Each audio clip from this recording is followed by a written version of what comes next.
Yo, what's up? You're hanging with the Niner Nerd episode 29. In this episode, we're going to be breaking down the current roster that was announced last week for this upcoming season. And for the most part, I feel pretty good about it, man. Again, looking forward to a season of some different stuff going on. Obviously, a lot of obstacles to overcome in terms of, you know, um, in terms of just the new stuff we got to get used to as fans, man. We got to get used to the new coaching staff, or the new additions to the coaching staff, and at the same time, we got to get used to, obviously, the most important thing is you know Trey Lance, new starter at the helm and everything. So getting used to that's going to be interesting, but I feel good about it, man. I'm not again. You can never go by the preseason because it's always sort of just like you got to take it with a grain of salt, given the fact that a lot of these cats get numbered reps and whatnot, and some of them always aren't the most abundant. You don't always get to see the most a lot of the play, well, a lot of what you'd like to see out of him, but it's all good, man. It is what it is. But let's break this down. Obviously, going from the quarterback position, we have Trey Lance, Jimmy Garoppolo, and Mr. Irrelevant himself, the last pick in this 2022 draft, Brock Purdy. I don't know about y'all, but I'm really happy about the Brock Purdy move. I think from what I've seen from him in preseason and looking at some of the college video I saw of him, I thought, to my extent, he looked like a guy that could hold his own and was multi-talented. And obviously, a guy who's going to be Mr. Irrelevant in the last pick in the draft has always got to really kind of fight hard for his position because he already has that against him. But I like that we're not going to go with Nate Sudfeld, the quarterback, or a second or third string, because all due respect to him, he just doesn't have the reps. He hasn't thrown a lot of passes. I know he looked really good in the preseason, but again, you got to take that with a grain of salt. So I like the new blood. I think that obviously Shanahan sees something cerebral in him, as well as on the field, that he knows is redeemable, and he can coach, and he could turn into somewhat of a success if he needs to be. So I think that's definitely there. Real happy about that. And then, of course, there's the recent Jimmy Garoppolo news, which I'm really happy about. I'm sure a lot of Jimmy Garoppolo fans are happy about it. You always get the opposing view, which a lot of the time isn't always the haters, but for the most part, the haters are the ones who are just they're gonna hate anyway. So it's okay. I mean, it's understandable. I love some of the comments people talk about with him. It's comical to me. I think I had put up one of those posts about Brett Favre stating that, Jimmy G should be the starter, given that you've won with Jimmy G. I see his point, and I agree with it and disagree with it. More likely, I agree with it. I should say I agree with his point.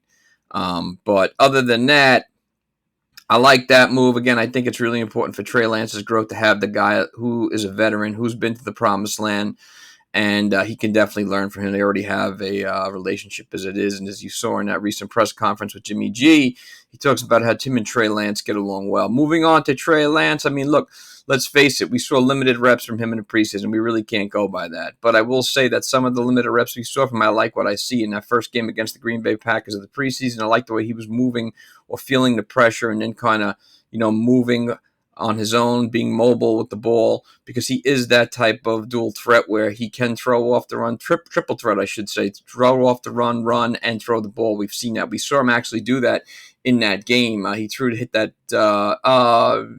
Yeah, we did see him do it in that game. We know he can throw the long ball. We know that he can be mobile with the ball, and we know that he can throw off the run, and that's always three really good aspects to have in a quarterback, especially one who's going to be in an offense such as ours. So again, look, sky's the limit for Trey, man. I hope everything works out. I want to see him be a success. I want to see him kick ass. I want to see him tear shit up. And if it doesn't work, we have Jimmy G, who's got the experience and knows the offense already on the bench. So, best of both worlds. But I like the move they made there. I really do. It's not. I'm not comparing, but it reminds me of back in the day when the 49ers had three quarterbacks that were all starter worthy. And that was, of course, Joe Montana, Steve Young, and Steve Bono. What I mean is that I think it's so much better in this day and age to go with three quarterbacks that, for the most part, are able to start. I mean, we don't know Brock Purdy's future, but like I said, I think from what you've seen, you got to trust Shanny on this because, live or agree or disagree, Shanny's a genius when it comes to offense, and he's a genius at developing players too. So I got to go with him on that one. So like I said, that's solidified there. I'm happy with the three quarterbacks. Moving on to I think is going to be our most successful position is obviously the running back position, and we're going to go with Elijah Mitchell, Jeff Wilson Jr., Tyrion Davis Price, the rookie. No more Trey Sermon. He is cut. Jordan Mason, Kyle Juszczyk. Let's talk about Trey Sermon for the most part. I'm not surprised. I don't think anyone else is surprised. We didn't see anything from him as a rookie, and obviously I think his play just declined as perhaps he went into the offseason, into the preseason. Just didn't look like he was with it. Didn't look like he had the pop that all the other guys had. And it's disappointing because he was drafted and rated really high coming out of college. And again, you can't put the blame on John Lynch and Shanny because, look, they're not always going to be right. And a lot of the times they're either going to be 50-50 or, 60-40 and hopefully a little more as general managers. But you're going to have those players that just don't, that disappoint. And he happens to be one of them. I don't know if he's going to catch on. I know he signed with Philly. Maybe he'll catch on there. Who knows? But it is what it is. I love this Jordan Mason kid. I really do. I think he's a juggernaut, a jack of all trades. I think he was a really important part to have. Hopefully he gets inserted into that backfield, and I think he can be used in many different ways out of the backfield. But that being said, look, you got to go, obviously, with the rookie. Looks like he's ready to go, Davis Price. And I love Jeff Wilson Jr. I think Jeff Wilson Jr. is so underrated and so undervalued. I think if he's on another team, I've said this before, he's definitely a starter or at least a second string coming in and out of the game. It's the way he runs that we need, that tough yet agile way. Good at the goal line. Gotta love him. Mitchell had a monster season last year. Imagine if he wouldn't have missed the game last year, he would have broke clearly over 1,000 yards, and God knows what rookie record he would have broke, especially for the 49ers. So, again, he's got to duplicate the season that he had this year or get higher than he did. And I'd like to see them use him more out of the backfield. And on that note, using running backs out of the backfield, I'm going to say this for like the trillionth time. I really hope at some time in this offense, one of the knocks I have on Shanahan's offense is that they don't throw the ball enough to Kyle Juszczyk, where he should be being utilized more as a wide receiver or splitting him out and dumping the ball to him. And because he's capable of that, and it'll only make the offense more dynamic. Okay. But again, I like this group. We know that at some time, a lot of these guys are going to get play because this is a position that obviously, we see 2 and 3 running backs running in there per game, and we know injuries happen a lot during the season that we've seen in recent years. So it's always next man up when it comes to the running game. And this is where our strength is at. Some people don't want to admit this, but we're a running team first. Okay? The run sets up the pass. That's what Shanahan does. That's what his father did in Denver.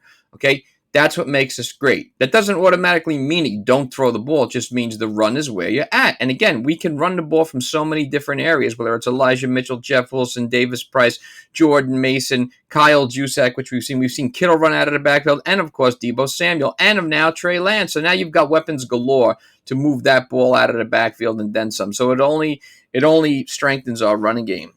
Moving on from the running back position. If these pages weren't stuck together, it'd be wonderful. For those of you who are not viewing this, I'm just reading off some of the roster build here, and of course, just doing it through just through these pages that I have in front of me, just for reference. Not that I really need them, but it's always good to have it. The wide receiver position is an area that's going to be really exciting.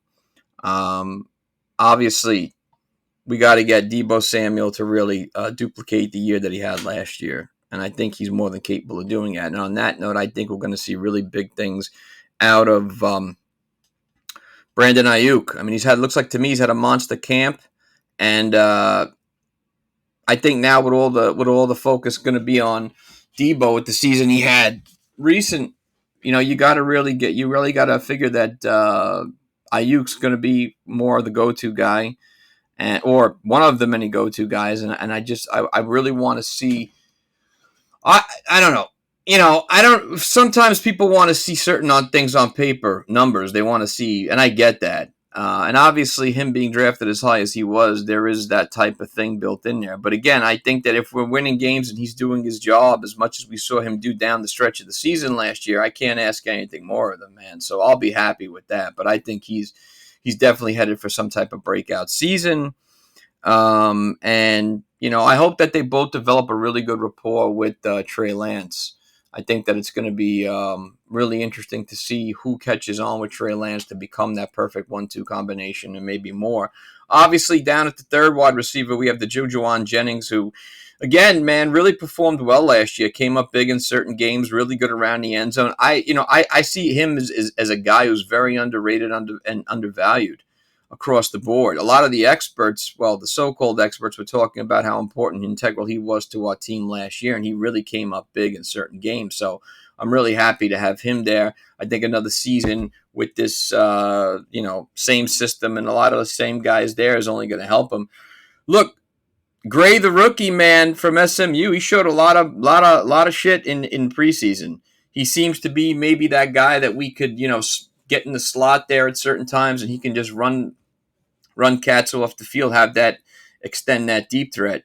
That's going to be really big and really important to have. And I'm looking real forward to seeing what he can do there and how he can develop as a rookie. I would love to see him thrown into the mix really early. And I think under Shanahan, with the way he does things, there is a good possibility. I don't want to say this and kind of put it on them, but God forbid, because of injury, you may see him step in there a little more.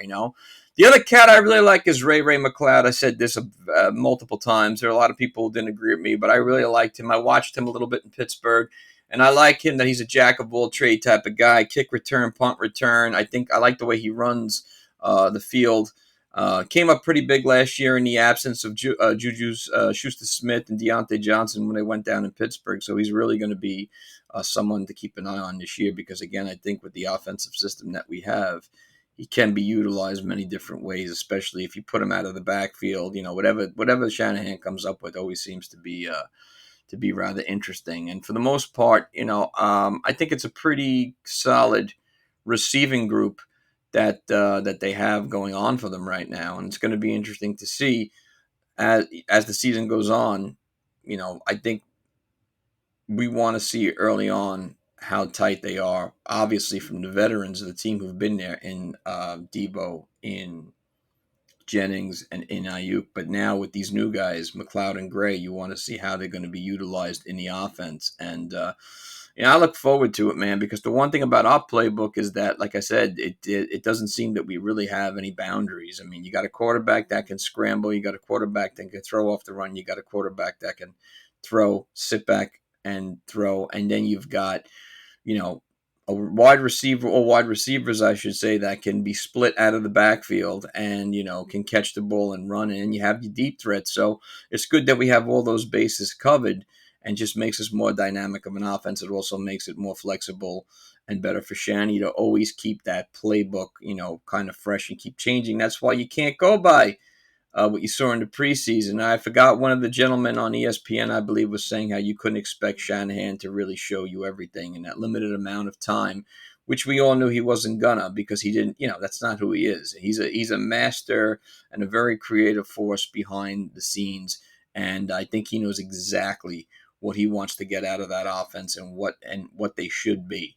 So I leave it to the experts, man, and he's definitely one of them by far.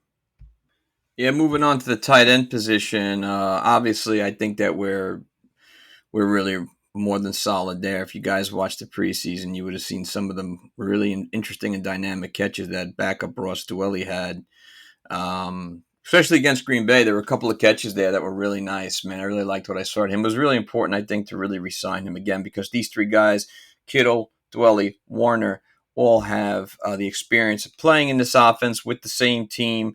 And it's really important. It's really rare, too, that you get the chance to keep using the same players at the same position because of free agency, retirement, injuries, what have you. So the more experience you have with the group, the better. We've seen that. A good analogy would be that not this current Cowboy offensive line, but the offensive line that they had a couple years back, where they had some of the same guys for various years.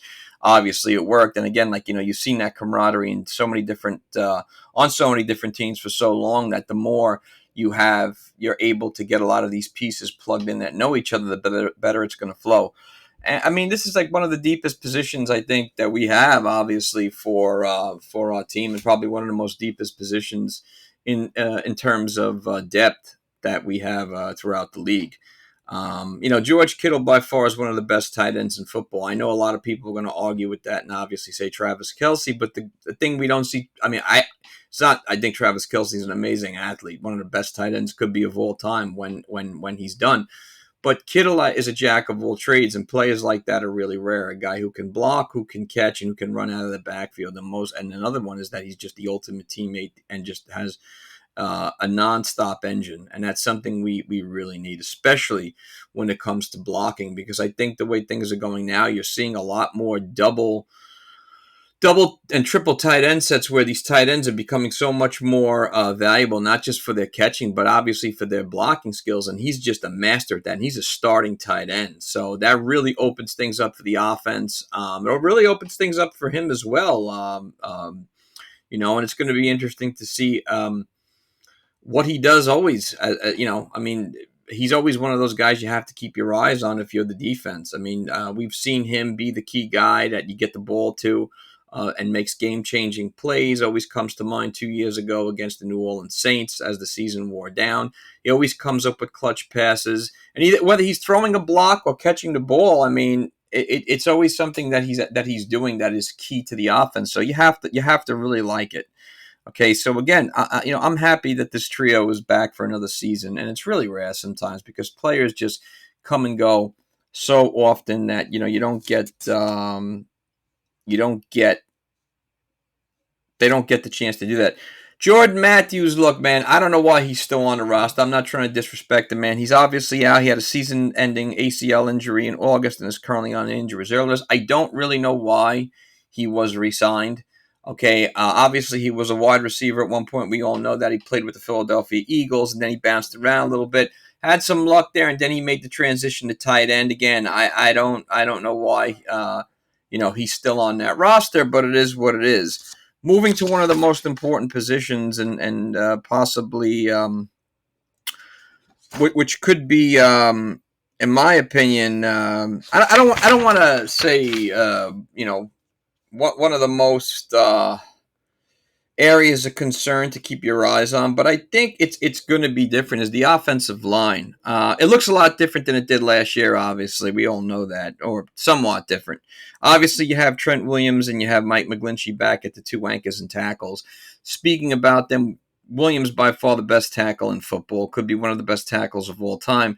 And then, of course, the eyes are going to be on Mike McGlinchey. And I always say this, you never know what McGlinchey you're going to get. Some games he's mauling cats. The other games he's getting backed up. And now coming off this tenacious knee injury, he's really got to step into his own and really dominate. It's going to be really important that he locks down that position, especially against the opposition. Because let's face it, man, he's got a lot of players coming up against him that ain't going to be easy to stop. Okay, and then we talk about the interior of that line. Aaron Banks, Jalen Moore, Spencer Burford, I always mess this guy's name up. Nick Zalegi, the rookie, Colton McKivitz, who I really like, Jake Brendel, who's obviously injured as well. Now, I think it's going to be interesting, too, on the interior of the guards. Obviously, one of them started going to be Aaron Banks. If you look at ESPN's depth chart, they have Spencer Burford starting there and center as Jake Brendel, which is, I honestly thought, I know Daniel Brunskill has suffered a hamstring injury, but I thought he'd be the one starting there. It'll be interesting to see. And again, this is This is an area that, let's face it, that has to work really well, because if it doesn't, we're going to be in trouble. Okay, everything starts with that offensive line, because our running game depends on them really to generate the push forward, and we saw that a lot last year. Now, obviously, we know that we lost two. Um, well, we lost one really dynamic player in Lakin Tomlinson, which a lot of us are still wondering about. Also, too, another player that we did lose who played his ass off, probably one of the best seasons I've had him see, was Tom Compton, longtime veteran. So it's going to be interesting to see what happens with this group. I hope for the best for them, obviously, and hopefully they'll grow as the year goes on. I just really hope that McGlinchey can get that tackle position really anchored down and he stays healthy, because I think he definitely has the body and the athleticism to do it. It's just a case, I think, of him being consistent with it and staying healthy. And then the interior is going to be big, man. I mean, there's big things expected for Aaron Banks. Daniel Brunskill, I've always liked. I think he's just one tough dude who can obviously be a swing type of guy or be a starter. So it's really, really good to have a guy like that. And I think the same could be said for Colton McKivitz, who stepped in at times, and has some experience. But this is an area we're really going to have to keep an eye on during the season as it progresses. Moving to the defensive line next is obviously, going to be. We're always keeping our eyes on it because we're a defensive team. We know how good our defense is. Obviously, Nick Bosa, Javon Kinlaw, Arik Armstead, and Samson Ebukam look like the four cats that are going to be ready to go. Look, man, Ebukam played his ass off down the stretch. I would have liked to have seen more from him in earlier the season, but I looked to me that he wasn't really getting a lot of the reps to get in there. But he's definitely coming off the edge. He could be a force, that's for sure. And I think that the more we see from him, the better. Obviously, this defense. I think that they're gonna be one of the areas that everyone's got their eyes on, because from last season to this season, they've made a lot of changes. Obviously, we all know that we lost DJ Jones, lost him to the Denver Broncos, and obviously that hurts, but we also have to keep our eyes on Javon Kinlaw all season long. And from what I've seen from the videos out there, from some of the plays we saw in preseason, he looks good, man. I think that he looks exactly the way that we expected him to be coming in. But I think coming in, too, if you notice the way his body has changed in that time, he looks to have shed a little bit of that baby fat and now has put on some muscle, obviously, after that terrible knee injury. And I'm sure he knows that he's going to be one of the many that are going to have his, that he's going to be one of the many players that the spotlight's going to be on. So, look, I hope Kinlaw is an absolute nightmare for people all day long, because the better he is, the better all three of those other guys will be. And we've seen that before, man. Two years ago when Brenston Buckner was there, I thought that Buckner being there helped generate sacks for Arik Armstead and Nick Bosa, making life a lot easier for them. And we saw that last year, too, in DJ Jones. DJ Jones became the guy who would absorb those double teams and allow all the other guys to flow around. But at the same time, Jones had the ability to to really, really physical for his size. I think he's 6 foot over 300 and help shut down the run. I mean, at one point last season, towards the end of the season, going to the playoffs, there wasn't an offense that wanted to face us, and we rode that well into the defense. So we rode that well into the playoffs, and a lot of that had to do with DJ Jones. So losing him is a real bitch. Now, I think where him and Kinlaw could possibly be different, obviously in the way they're built, but I think Kinlaw looks to me that he could be more of a quarterback nightmare than Jones was, which would only make things so much better for us. The other guys on the squad, Charles Omenihu, I thought played really well down the stretch last season when we acquired him from the Texans. It took him a couple of weeks. Had a really good preseason. Kerry Hyder Jr. is a guy I'm really going to keep my eyes on, because 2 years ago I loved him. I think he had 9.5 sacks when we signed him. We lost him to the Seattle Seahawks last year, but he was really kind of lost in the mix. You didn't see him play that much. He knows this defense already. I love him, man. He fills in, very good pass rusher. It's going to be really key for him to get some of those numbers that he had 2 years ago. Hassan Ridgeway is another guy I think obviously is going to be just one of those run stuffers, someone who can absorb the two offensive linemen. He's a big body. I like him, solid. Kevin Givens, man, the team is really big on Kevin Givens. And again, he had a pretty decent preseason. I think this is either his third or fourth season with us. I'd like to see a lot more out of him, and I think that we're going to see a lot more out of these guys because this is really a revolving door of line. We see, especially in today's football and with this team, how many times per game that guys on the defensive line are changing, coming in, giving other guys rest, or just changing packages. So I would like to see him in there a lot more. And then, of course, rookie Drake Jackson, who, again, I liked what I saw from him in preseason. There's a lot of talk about him being the secret to our defense. A lot of the so-called experts, I always say so-called because I don't know really what an expert is, and a lot of these so-called experts have gotten it wrong for a long time. But a lot of them feel that this kid was really a steal in the draft, especially not getting him as a first-round pick, but getting him in the second round. So, again, I want to see this kid, the way he plays. What I've seen from him coming off the edge, I like his speed. I like his tenacity. It's just more of what we need.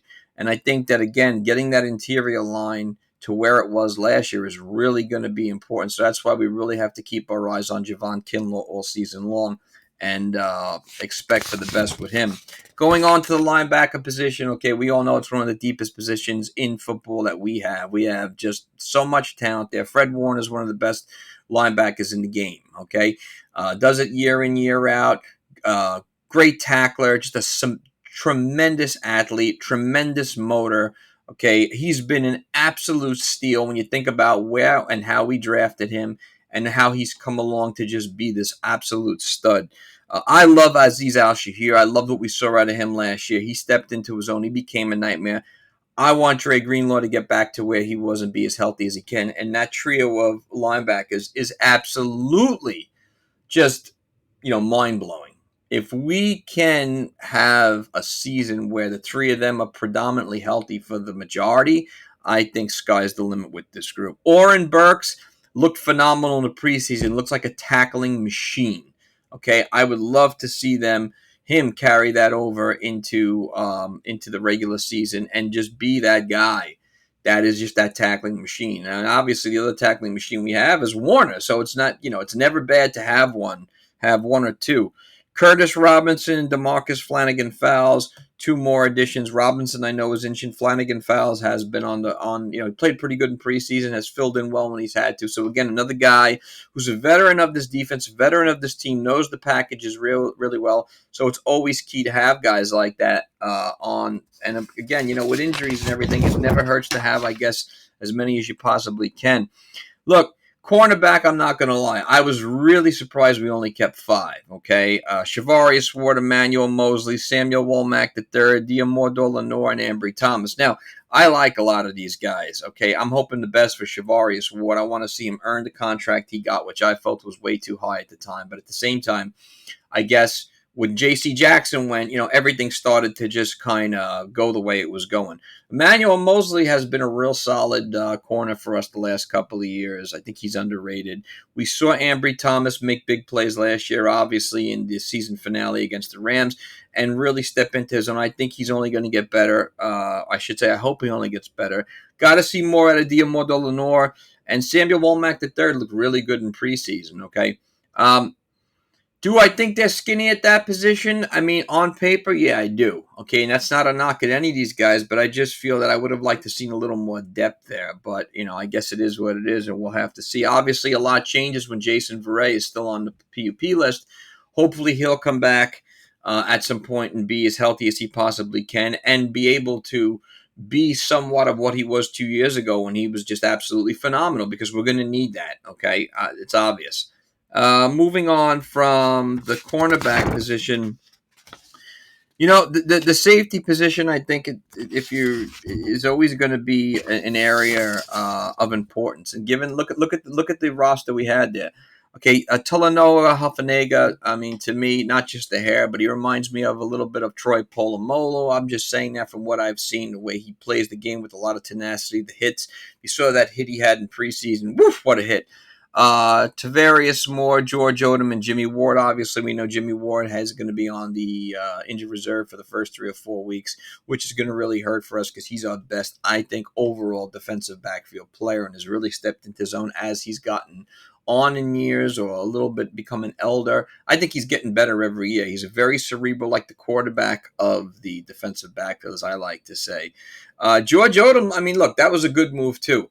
He had a really nice run with the Colts, but look, I again that's a position. A defensive backfield is a position where we're going to see a lot of players coming in and out there, given there's injuries, during the game, there's fatigue, what have you. We're going to need to have the best of what you possibly can to have back there to make big plays because we do know that a couple of years back, this was our weak spot. We didn't have the depth that we needed back there. And I thought last season with what we had, man, we did a great job. And we're going to be going up against a lot of great wide receivers, as always, especially in our division, as we know, just with the Rams, the Seahawks, and the Cardinals. I mean, think about it. When DeAndre Hopkins comes back, Hollywood Brown, the great A.J. Green, Cooper Kupp, who doesn't seem anybody can lock him down, Allen Robinson, Van Jefferson, of course, onto the Seahawks. They have the dynamic duo of Lockett and Metcalf. So, our defensive backfield is going to be well tested come mid or later part of the season.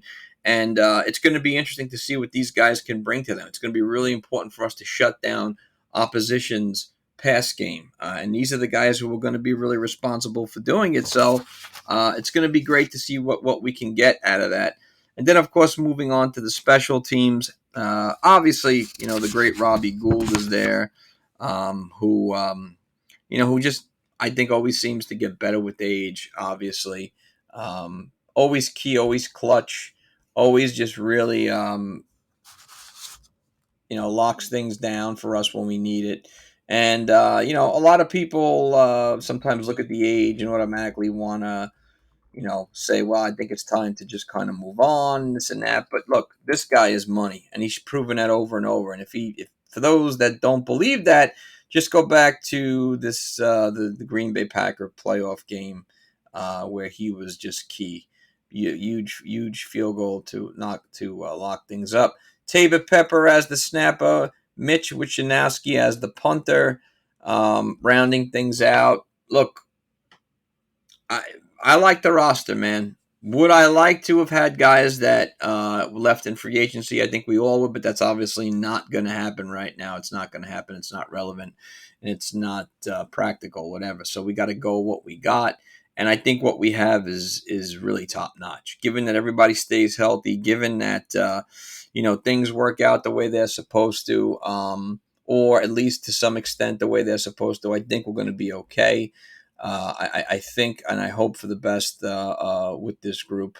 Because again, if you look at it in terms of guys who have experience playing together, you'll notice that a lot of these guys have remained on the team for various years, and that's, again, sometimes it's just really rare, and it's just one of those things where it's really important. The more you can keep players together, I think, for various years. Now, I mean, if you think about our roster in terms of that, it looks pretty good with Fred Warner, with Bosa, with Armstead.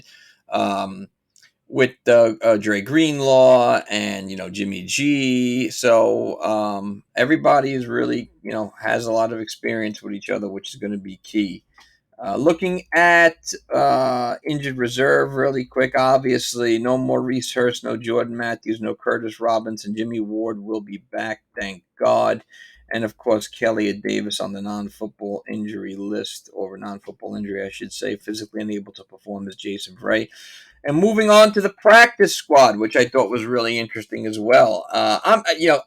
For a guy who's been in the league for 11 years, I'm surprised to see Tashaun Gibson there, and I'm also really surprised to see Dante Johnson and Willie Snead there. Those are veterans. Akeem Spence as well. Sometimes you see a lot of guys on the practice squad who didn't get drafted or got drafted and got cut, or have been and bounced around a little bit, 1, 2, 3, maybe 4 years, but I think it's really interesting to see some veterans on there, okay? Look, these guys are going to have to be expected to be ready because injuries happen in this league all the time. So it's a pretty deep practice squad if you think of it in terms of veteran experience. We definitely have a lot of that going on. But I look, like I said, you hope that a lot of injuries don't happen, obviously, and you hope that everyone for the most part stays healthy. But we know that that's just never really an option. It's never really what happens, especially in a game as physical as this. But breaking down this roster, I think you have to be happy with what you have. I think a lot of people expected for them to go with two quarterbacks. Could have been Trey Lance, Jimmy G. A lot of people expected Jimmy G to be traded. That didn't happen. So was it going to be Trey Lance and Nate Sudfeld? I would not have felt comfortable with Nate Sudfeld and just Trey Lance. I wouldn't have felt comfortable with Nate Sudfeld. So I'm really happy that they brought back all three quarterbacks in Purdy, Jimmy G, Trey Lance. You have the veteran experience. You have a rookie, and you have a guy kind of going into his second year, and this time as a starter. So it's the best of both worlds, all worlds, I should say. And again, look, we have a lot of veterans who have been along with this coaching staff, all the players I named before. We have multiple amounts of talent. When you think of studs that we have, Deebo Samuel's a stud, George Kittle's a stud, Trent Williams is a stud, Nick Bosa is a stud. So a lot of teams don't have that. And we know the schedule is not going to be easy. Nothing. There is no easy week. There is no easy team. Every team is going to be difficult to some extent. With every week, we're going to have to expect the injuries, the little, sometimes little ones that kind of carry on from weeks and keep going, and sometimes more serious ones. And we hope that that's minimized big time. But look, I don't like to do predictions a lot of the time. I don't like to do it down to a number because we're never really accurate with that. But I will say this. I think that they are going to be as competitive as they were last year or better. I'll take what we were last year. If we start off shaky and things don't work out and we catch on, I'll take that. I'm going to be, especially, we're all going to, I shouldn't say we're all going to be looking to see what, if Trey Lance has the goods. That's going to be one of the biggest places to be the spotlights of the year is going to be seeing if he's really worth the salt. Okay, he really worth the dirt that he plays on because again, where he was drafted, how he was drafted, all that's come with that. All that's come with that whole thing and the quarterback position. I think from what I'm hearing and seeing, much of what you guys are hearing and seeing is that, Shanny expects this to be the same type of offense that we've had. Obviously going to be running the ball the same amount of time. And again, I think that if Trey Lance does what he can, people want to call it game managing. I don't consider it that. If he can control that offense and navigate that offense. He doesn't have to throw the ball 60,000 times at the type of game. We don't need to see that. We don't expect him to be Patrick Mahomes. That was a bullshit statement. I don't know who started that. What so-called expert said he could be the... That's so stupid to say, especially when you haven't seen that much tape on this kid. And the tape that you did see from him was, from 3 years ago when he played, in his junior year or whatever it was, and he skipped his senior year. So you can't go by that. You got to go by what we see now. And it's going to be a game-by-game process. But look, I don't think he has to be a Patrick Mahomes. All he has to do is do what he's been doing, do what we know he's probably capable of. Getting behind that, just being in command of that huddle, doing what he can at times, getting on the run. I really would love to see numbers from him in the area of, obviously over 3,000 passing yards and a little more, but I'd love to see him get 500 to 600 yards on the ground. I'll take that. I don't expect him to be Lamar Jackson either in Baltimore. I don't expect that at all. But I'll take that. And with that being said, the running game just continuing to dominate the offense. I'll take that. Again, I'd rather the running game dominate the offense and he do his thing and we keep going. And if people want to say that's game managing, well, I guess that's game managing. If people want to say, well, it's no difference than Jimmy G, then it's no. I don't know what to tell you. You can't have this all way. I care about wins. That's what I give a shit about. And I'm sure every Niner fan feels the same way. I care about wins. And if he can do that, if he can take the offense on his shoulders at times, at clutch times, and pull something out, get something together, and be victorious, I'll take it all day long. Because we know that this roster, this team, is going on its third season now. of went to the Super Bowl, lost, had the washout season, fourth season of where they really have, the window's not going to stay open forever. So the Super Bowl is still there. We're still at that area of the mountain, that peak where we have that ability. We're in that race. Okay, so it's very envisioned in our vision. It's still there. We're not someone that has totally slipped to the bottom and is just rebuilding their team like, is still a Jacksonville Jaguars or somebody else like that. That's not the case. So again, I don't think there's any reason why we can't win 11 games or 10 games and just get into the playoffs and, do what we did last year. Just run it through. Like I said multiple times, I hope injuries don't build up and really kick our ass the way it did 2 years ago, because that's inevitable when and if that does happen. But for the most part, man, I think this is a really tight roster. I think this is a really well-rounded roster that has a lot of experience together and that is welcoming some new pieces to the puzzle. And we have so many players that we can plug into the system to do what we need them to do. And it's going to be really cool to see who takes that next step this year and who becomes that guy like DJ Jones did, like Laken Tomlinson did, or like someone else who stepped into the fold when someone else had been pulled out by injury. Otherwise, it's going to be really important to see that. And I think one thing about the roster that I see is there's various guys that have that ability to do that. So that being said, the season starts this Sunday. We're playing the Chicago Bears. We beat them last season. It should be a really interesting game because, again, it's Fields versus Lance, two guys who were drafted in the same draft. The Chicago Bears are a team that's, really rebuilding with a new head coach, Eberflus, trying to find their way where they belong. I mean, they're a team that really hasn't had an identity in a long time. If you think about a city and a team with such a great history and such great fans, if they have not won anything since 1985, I mean, I know they went to the Super Bowl a couple years back, obviously, but, that I'm not saying it was a fluke, it wasn't, but I'm talking about a team that has had everything going for them in terms of offense and defense. This is a team that has not. So I think this is going to be victory number one for us, and I hope we blow them out of the water. And I hope Trey Lance goes off to throw for 300 yards and gets 3 touchdowns, or Elijah Mitchell scampers for over 100 and then some. And we sack the living shit out of Justin Fields. So that's coming up this Sunday. I'm sure, like you can't all wait for football to start. There'll be another episode coming soon about the first game of the season and the schedule as well. So hit me up on Instagram. Hit me up on Facebook if you can. Let me know your thoughts. Inbox me, message me. I love talking to other 49er fans. This is the Niner Nut, and I am out.